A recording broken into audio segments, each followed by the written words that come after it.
Bonjour à nouveau à tous. Jacques Priol, pour ceux qui ne m'ont pas vu sur la table ronde précédente, je suis le fondateur du cabinet Civiteo, le président de l'Observatoire Data Publica, et je vais avoir le plaisir pour ce troisième moment de Data On Board de vous présenter, d'interviewer, de discuter avec Cyril Lemoine.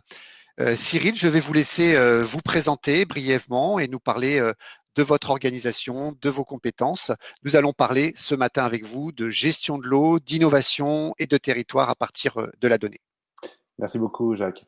Je m'appelle Cyril Lemoine. Je fais partie du groupe Veolia depuis 2020. Ça fait une vingtaine d'années maintenant.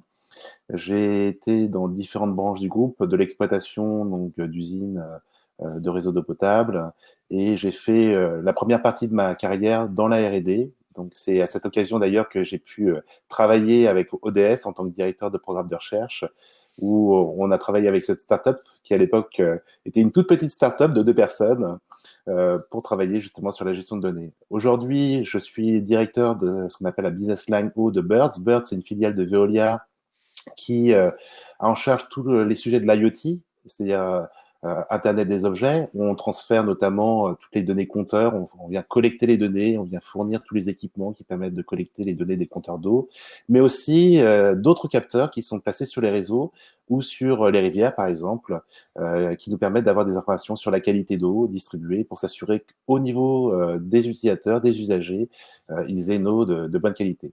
Donc voilà, on est aussi membre fondateur de la LoRa Alliance. Donc on a, je dirais, on arrive à agréger 3 axes de l'Internet des objets, à la fois l'objet en lui-même, sa connectivité, l'exploitation à travers des algorithmes et la restitution. Merci. Donc, nous allons parler, vous l'aurez tous et toutes compris, de données de l'eau avec Cyril, avec l'expérience de Birds. Euh, il paraît, c'est ce qu'on m'a dit en préparant cette interview, que vous êtes le tout premier client d'Open Datasoft.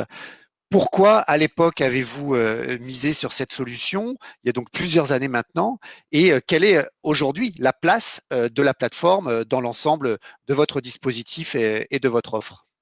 Alors effectivement, ça fait plus de 10 ans qu'on travaille avec Open Datasoft. On était effectivement le tout premier client à utiliser la plateforme. Au départ, j'étais dans des missions de directeur de R&D. On avait identifié cette solution comme étant la plus proche de ce qu'on voulait faire sur la recherche. On cherchait des métamoteurs de recherche qui nous permettaient de croiser des données à l'interface ou à l'intersection entre des territoires géographiques et nos données, nos chroniques temporelles. Alors à l'époque, il y avait essentiellement des moteurs de recherche qui cherchaient du langage naturel, etc. Mais nous, ce qu'on voulait, c'était creuser nos données et voir comment en tant que gestionnaire de parcs sur des grands territoires, comment on pouvait recouper cette géographie avec ces chroniques temporelles. Alors au départ, pour nous, c'était pas tant la partie open data qui nous intéressait, c'était surtout le fait d'exploiter nous-mêmes nos propres données. Et on avait une certaine, je dirais, un volume de données assez important, de format très éparse, et la plateforme semblait être l'outil, je dirais, adéquat pour pouvoir traiter ce flux. Donc, en termes aussi d'autres intérêts, ce qui nous permettait aussi cette solution, c'est à travers les tableaux de bord de pouvoir assurer une certaine transparence vis-à-vis de nos utilisateurs qu'on a pu développer après. Vis-à-vis de vos utilisateurs, aujourd'hui, la donnée, quelle est la manière dont elle est organisée, la manière dont elle circule, quels sont vos objectifs principaux en matière de transmission et de circulation de données? Alors, comme je l'ai dit tout à l'heure, notre premier objectif, c'est d'exploiter nous-mêmes nos propres données ou les données qu'on collecte pour nos clients, parce que la donnée n'est pas de l'information. C'est là où il faut vraiment faire attention. Quand on multiplie, notamment grâce à l'usage de l'Internet des objets, des milliers de capteurs, on ne peut pas utiliser les mêmes outils qu'avant pour pouvoir les traiter. Donc, il fallait se doter d'autres outils, d'autres méthodes d'analyse. Donc, le premier élément, c'était de se doter des outils, des techniques pour pouvoir faire ça. Ensuite, concrètement, qu'est-ce qu'on traite?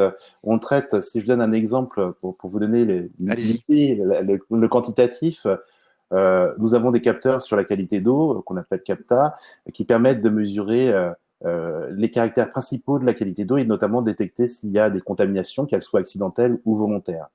Aujourd'hui, c'est 157 millions de mesures qui sont agrégées par les sondes et environ 500 000 qui sont montées par an pour chaque capteur. Pour chaque capteur. Donc, vous voyez la volumétrie qui est associée.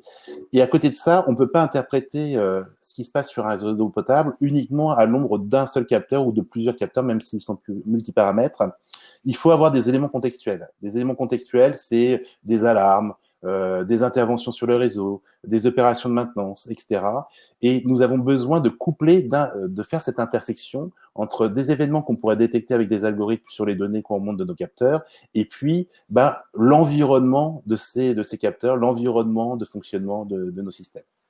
Donc, ça, c'est vraiment le cœur du business. Ce qui, pour pouvoir, parce que notre métier, c'est pas de remonter juste des données, c'est de donner une décision et on pousse de l'information à la prise de décision. Donc, c'est d'être capable de prendre les bonnes décisions au bon moment.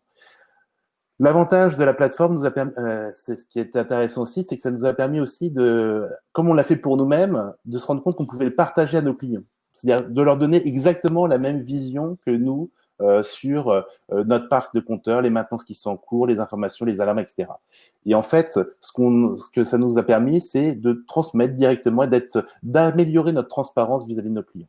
Donc ça, c'est un des, je dirais, des atouts aussi de ce système-là, de la plateforme Open Data Soft, c'est de pouvoir justement gérer cette transparence. Ça, c'est un point qui est important. Vous avez près de 500 utilisateurs aujourd'hui. Vous nous dites là en quelques mots, les utilisateurs, ce sont les utilisateurs internes, vos propres équipes et les collectivités clientes. Est-ce que ce sont vraiment les mêmes accès, les mêmes données? Comment est-ce que tout ça est organisé? Alors, ce sont les mêmes données, les mêmes accès. Alors, effectivement, après, il y a une notion de confidentialité. Alors, c'est pas nous qui gérons, entre guillemets, la confidentialité vis-à-vis de l'extérieur. Ce sont nos clients finaux, puisqu'il faut savoir qu'effectivement, dans l'organisation des délégations de services publics, nous, notre client, c'est d'abord Veolia, pour lequel on effectue des travaux. Et ensuite, ces données-là sont transmises à la municipalité qui a donné la délégation de service public. Donc, ça remonte et en fait, le client final qui est la municipalité, voilà, va décider de savoir qu'est-ce qu'elle en fait, comment elle le communique derrière. Alors j'en profite en direct parce que nous avons une question qui rebondit immédiatement, une question de Loïc qui rebondit immédiatement sur ce que vous venez de dire. Est-ce que les incidents sur les canalisations sont remontés à vos clients? Et si oui, est-ce qu'elles sont remontées dans quel format? Est-ce qu'il y a un format standard de ce type de données? Je vois bien la question de Loïc derrière, ça doit être de savoir si ensuite les collectivités peuvent elles-mêmes publier ce type d'informations. Alors, justement, ça c'est intéressant comme question, et on voit en fait les passerelles entre les ping-pong en fait finalement avec les données. Ces données-là sont directement récupérées par les équipes de Veolia locales et remontent directement aux clients finaux. Et nous, en fait, on vient utiliser ces informations-là pour compléter en fait notre analyse des incidents de qualité d'eau, de ce qui peut se passer. C'est-à-dire qu'en fait, on va récupérer et on est dans le multisource. Il y a plusieurs sources de données et c'est là tout l'intérêt de pouvoir justement échanger et contextualiser les informations. Merci. On va enchaîner avec des points peut-être plus liés à l'intégration des outils au sein d'un système informatique comme celui d'un grand groupe comme Veolia. Comment est-ce que une plateforme telle qu'Open Datasoft trouve sa place? Alors, c'est pas forcément facile parce qu'en fait, dans un grand groupe comme le nôtre, il y a une stratégie, des directives de la part du système d'information. Donc, on peut pas prendre n'importe quel outil et le mettre n'importe où, n'importe comment. Surtout que les données qu'on traite sont quand même des données, et notamment par exemple pour la qualité d'eau, ce sont des données, je dirais, confidentielles, sensibles. On ne peut pas laisser libre cours la position des capteurs qui permettent de surveiller la qualité d'eau. Ça ne peut pas être des informations qui transmettent comme ça sans contrôle. Donc effectivement, il faut montrer patte blanche. Il faut être en mesure de montrer que voilà, c'est la plateforme qui n'a pas d'équivalent, que c'est bien l'outil qui va nous aider à pouvoir valoriser ces données-là. Aujourd'hui, nous, notre usage est essentiellement pour je dirais, pour faire des tableaux de bord et je dirais, explorer, commencer à valoriser la donnée, la mettre en forme, etc. Et puis, si on est dans une logique industrielle, c'est-à-dire que là, après, on peut passer sur des outils maison, il y a un transfert des algorithmes ou de la façon dont on présente les données qui peut être intégré dans nos outils beaucoup plus globaux. Donc, en intégrant une solution comme celle-là et les outils, les tableaux de bord au système d'information globale du groupe, on voit qu'il y a des interactions qui se créent. Ouais. Vous nous avez exposé un petit peu les difficultés et les freins qu'il faut peut-être parfois surmonter. Mais quels sont les enseignements que vous tirez, vous, de cette intégration et peut-être, si on peut l'exprimer ainsi, quels sont les bénéfices que votre activité, côté Birds ou le groupe Veolia peuvent en tirer? Alors, je crois que le premier élément, c'est l'agilité.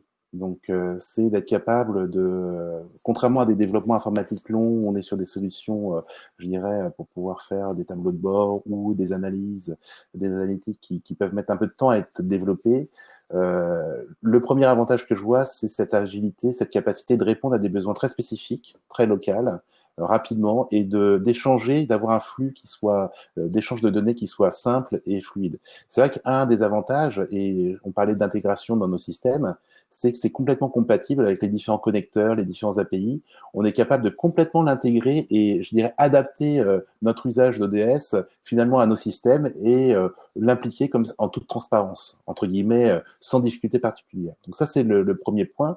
Le deuxième point, je pense qu'il y a aussi une mutation finalement des usages de la donnée où euh, ceux qui traitaient la donnée, ceux qui développaient des algorithmes étaient assez loin de la partie opérationnelle. C'est-à-dire que c'était des data analysts, des data scientists qui finalement avaient, somme toute, au-delà des compétences scientifiques, statistiques, etc., des compétences assez limitées ou des connaissances assez limitées du métier.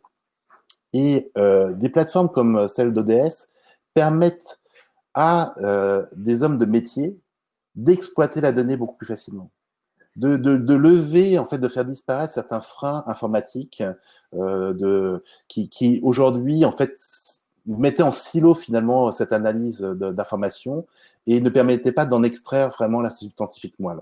Et je pense que c'est cette transformation-là qui est importante aujourd'hui dans le monde, c'est que on a des outils qui sont à notre portée de main et on n'a plus besoin d'être un informaticien pour pouvoir commencer à traiter ces informations.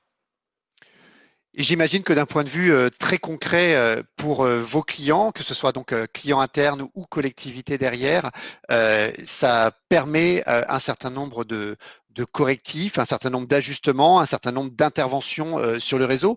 On a une question d'Olivier qui nous dit, a priori, on peut penser que un des grands bénéfices d'un dispositif tel que celui-là, dès lors qu'il y a une généralisation de capteurs, c'est de détecter les fuites d'eau. On sait que le rendement du réseau en France euh, n'est pas mauvais par rapport à une échelle mondiale, mais n'est pas extraordinaire non plus. Je crois qu'on estime que ce rendement est de 80% environ.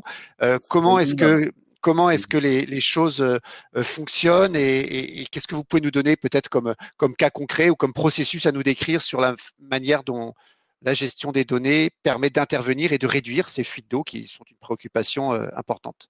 tout à fait. Alors effectivement, dans l'écosystème en fait de surveillance des réseaux, il y a toute une série de capteurs. On a parlé des capteurs de qualité d'eau, il y a des capteurs de détection de fuites, il y a les compteurs aussi qui permettent par exemple de détecter des fuites chez les usagers.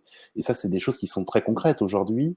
On est en mesure, grâce aux compteurs de télérelevé, d'informer l'usager que effectivement il y a une fuite de son côté parce qu'effectivement, il la paye. Donc, c'est important, en fait, de prévenir les usagers. Mais par exemple, ça peut être aussi en hiver, quand il y a des risques de gel, on a des informations sur la température et des risques de casse, en fait, de la partie compteur et branchement sur lequel vient s'appuyer le client, qui peuvent être la cause, en fait, c'est justement quand on entend parler de factures exorbitantes d'eau parce que effectivement il y a une fuite dans le jardin. Ben, tous ces éléments-là permettent d'aider nos concitoyens, les usagers de l'eau, à avoir des informations pertinentes et à éviter ce genre d'événements. Très bien. Un deuxième thème avec là aussi des questions concrètes. Nous savons que ces derniers mois, il y a eu de nombreuses demandes concernant le fait de pouvoir mesurer le Covid, la présence de la Covid-19 dans les eaux usagées. Et on a une question de Mohamed qui nous demande si par ailleurs ce type de données existe et si elles peuvent être croisées, si elles sont croisées avec des données de santé pour pouvoir détecter de façon plus générale la présence de virus ou de pathologies. Alors, le suivi des eaux usées et les analyses dans les eaux usées, c'est un procédé assez complexe parce que vous imaginez bien que dans l'eau usée, il y a plein de choses qui vont masquer la présence du virus. Aujourd'hui, c'est essentiellement à l'état, je dirais, de recherche. Il y a énormément de projets qui sont financés notamment par l'Agence nationale de la recherche pour améliorer les capacités de détection du Covid, notamment dans les eaux usées. Et il y a déjà des premiers essais de mesures qui ont été faits sur plusieurs stations d'épuration pour voir quelle est la quantité, est-ce qu'on est capable de justement de corréler la quantité de Covid présent, de virus présent au niveau de l'épidémie, etc. Donc c'est un sujet qui est aujourd'hui effectivement investigué, qui est plus au niveau recherche, parce qu'en fait, il faut s'assurer que les méthodes analytiques sont bonnes, qu'elles permettent de détecter avec précision, suffisamment de précision, en fait, la présence du virus et de pouvoir corréler ça avec d'autres facteurs extérieurs. Effectivement, c'est un vrai sujet et le suivi des eaux usées, et notamment certaines analyses, ça peut être les substances pharmaceutiques, etc., sont déjà effectuées. Merci. Ben, un autre sujet qui est peut-être lui aussi à l'état de recherche, à moins que vous nous expliquiez qu'il est beaucoup plus avancé, celui de l'utilisation des données pour faire de la modélisation et de la maintenance prédictive du réseau. Est-ce que c'est quelque chose qui est également dans le tuyau, si je peux me permettre l'expression? Oui, alors ça, c'est beaucoup plus opérationnel. La modélisation des réseaux, c'est quelque chose qui date depuis une vingtaine d'années. Hein, elle s'est complexifiée grâce aux puissances de calcul. On a pu aller de plus en plus loin. Au départ, c'était essentiellement pour, je dirais, calculer les pressions de distribution et s'assurer que le réseau puisse bien alimenter les gens, qu'on ait suffisamment de pression au robinet pour avoir de l'eau qui coule. Mais aujourd'hui, on est capable d'intégrer, par exemple, des données de qualité d'eau, c'est-à-dire de faire, par exemple, évoluer ou de voir évoluer le niveau de certains paramètres physico-chimiques dans la distribution d'eau, et notamment du chlore, pour s'assurer que la désinfection est bonne. Et demain, on continuera à exploiter, à agréger de plus en plus d'informations. Et c'est surtout le côté, entre guillemets, temps réel, c'est-à-dire d'aller de plus en plus proche vers la modélisation continue et qui nous donne des informations au fil de l'eau. Et ça, c'est intéressant parce qu'avant, on était obligé de faire tourner les modèles pendant des mois ou des jours pour avoir un résultat. Et aujourd'hui, en fait, on peut avoir le résultat dans les 5-10 minutes qui viennent, ce qui rend compatible finalement avec une interaction entre les données réelles et les données modélisées. Et de comparer en permanence, ben voilà, tiens, j'ai telle information entrante, qu'est-ce que ça me prédit, comment ça va évoluer. Pour revenir sur les données patrimoniales, oui, on fait des modèles, par exemple, qui vont tenir compte de la nature des matériaux, de la nature des sols. Et là encore, on voit que l'open data est intéressant puisque récupérer, par exemple, les cartographies géologiques et de savoir que dans telle partie, on a des argiles gonflants ou dans telle autre, c'est des sables, etc., nous permet de faire des calculs de tenue structurelle des canalisations et de savoir si elles vont souffrir ou pas souffrir du milieu. Merci Cyril, c'était une question de Solène, je m'excuse de ne pas l'avoir citée. Peut-être pour s'acheminer vers la fin de cette interview, une question de Paola qui concerne le modèle économique de votre activité par rapport à la donnée. C'est vrai qu'on est passé peut-être rapidement tout à l'heure sur la présentation de Birds. Sa question, c'est de savoir si vous avez un modèle de commercialisation des données. Est-ce que ce sont les données ou est-ce que c'est un service? En regardant peut-être la manière dont vous pouvez nous le présenter, aussi bien par rapport à vos clients internes qu'externes. Qu'est-ce que vous pouvez nous en dire et donc ainsi illustrer la manière dont on peut créer de la valeur, de l'activité, développer une entreprise grâce à la data? Alors, nous, on est en termes de service, effectivement, c'est du data as a service. Je dirais, c'est le premier niveau. Et le deuxième niveau, c'est information as a service. C'est-à-dire que on a deux niveaux de prestations. Le premier, là, ce sont des prestations qui sont clés en main. C'est-à-dire qu'on fournit à la fois les capteurs, le système de collecte de données, la récupération de ces données, leur traitement et leur fourniture directe au client s'il veut l'exploiter par lui-même. Donc ça, pourquoi? Parce qu'en fait, on voit qu'il y a une hétérogénéité entre ce que font les capteurs, ce que font les systèmes de transfert, ou je dirais les opérateurs de téléphonie mobile, etc. C'est toujours pas compatible. C'est-à-dire qu'il y a un vrai savoir-faire pour architecturer, mettre du lien entre ces différentes briques technologiques, donc de la conception du capteur qui doit être très économe en énergie, du système de communication qui doit être efficace pour transmettre les informations, de la partie collecte des données, puisqu'on va récupérer des milliers de capteurs à travers le monde, et donc il faut qu'il y ait un système de collecte informatique qui soit bon, des algorithmes, et tous ces briques élémentaires nécessitent de mettre du lien entre les deux, et en fait c'est ce qu'on fend, entre guillemets, à travers notre data services, dans le sens où on offre une solution clé en main, où le client, il est sûr que ça marche à la fin. Il n'a pas besoin de redesigner, de faire la réingénierie de tout ça. On pousse effectivement sur la qualité d'eau notamment ou sur l'exploitation des réseaux d'eau pour, par exemple, les rendements de réseau, où on est en mesure de fournir aussi une expertise métier, un accompagnement métier. C'est pas uniquement de la data, c'est aussi des hommes qui sont derrière, des experts, qui fournissent des informations aux clients, qui les aident à interpréter les alarmes. Le client final, qu'il soit Veolia ou une régie, a sa connaissance du réseau, c'est ce qui se passe sur son réseau, mais il n'est pas forcément un data analyst non plus. Il n'a pas forcément l'imaginaire de ce qui se passe avec une signature de données. Donc, c'est là où on l'assiste. Merci beaucoup, Cyril. Data as a Service, je pense que ça peut être le mot de la fin pour cette interview. Cyril Lemoine, je rappelle que vous êtes directeur business de Birds. C'est la fin de ce troisième temps. Je crois qu'il y a maintenant une pause dans Data on Board. Nous allons passer la main aux organisateurs. Merci à tous et merci pour les questions et les échanges sur le fil. Merci à tous. Au revoir.